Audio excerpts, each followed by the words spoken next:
नमस्कार साथियों, मैं रोहित ठाकुर फिर से आज आपके साथ जिस टॉपिक के ऊपर चर्चा करूंगा, आज का हमारा टॉपिक रहेगा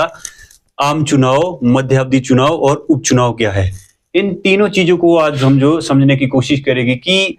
आम चुनाव क्या है, जनरल इलेक्शन क्या है और मिड टर्म इलेक्शन क्या है और बाई इलेक्शन क्या है। तो सबसे पहले समझते हैं कि आम चुनाव क्या है, जनरल इलेक्शन क्या है। साथियों, जब भी जो है 5 वर्ष बाद, ये 5 वर्ष बाद चुनाव होते हैं, तो उसको जो है हम जो क्या कहते हैं,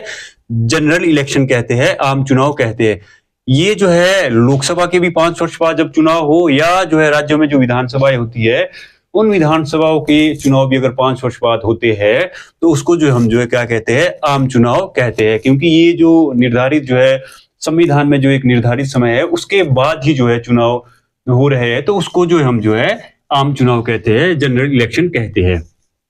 उसके बाद समझने की कोशिश करते हैं कि मध्यावधि चुनाव क्या है, मिड टर्म इलेक्शन क्या है। जब भी साथियों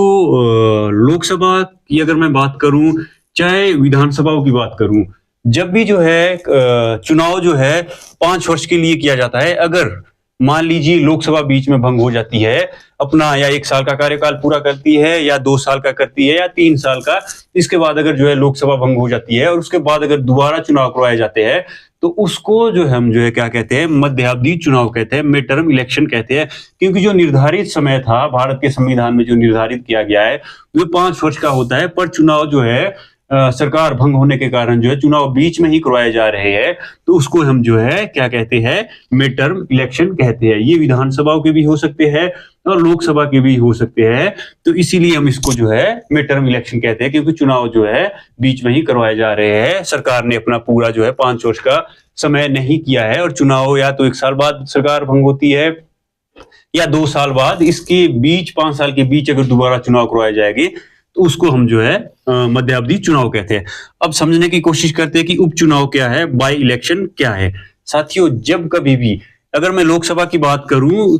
जब कभी भी बीच में जो एमपीज हो गए, मान लीजिए चुनाव होते हैं, उसके बाद अगर जो है जो एमपीज चुने गए हैं, बीच में जो कुछ एमपीज अपना त्यागपत्र भी देते हैं, या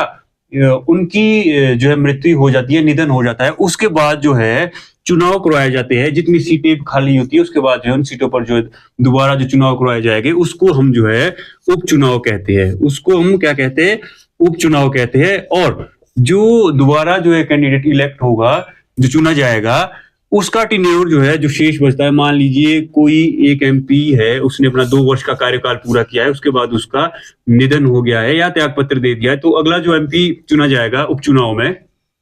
बाई इलेक्शन में, तो उसका कार्यकाल जो है केवल 3 वर्ष तक ही रहेगा, उसको पूरे 5 वर्ष नहीं मिलेगी। इसी तरह से होता है, विधानसभा में भी होता है कि जब जो है कोई व्यक्ति अपना त्याग पत्र देता है या निधन किसी व्यक्ति का होता है, तो उसके बाद जो है उन सीटों पर जो चुनाव करवाए जाते हैं, उसको जो हम जो है उपचुनाव कहते हैं, बाई इलेक्शन कहते हैं। तो साथियों, ये था आज का हमारा टॉपिक, आम चुनाव, मध्यावधि चुनाव और उपचुनाव। आशा करता हूं कि आपने जो है इसको आसानी से समझा होगा। Thank you, thanks for watching.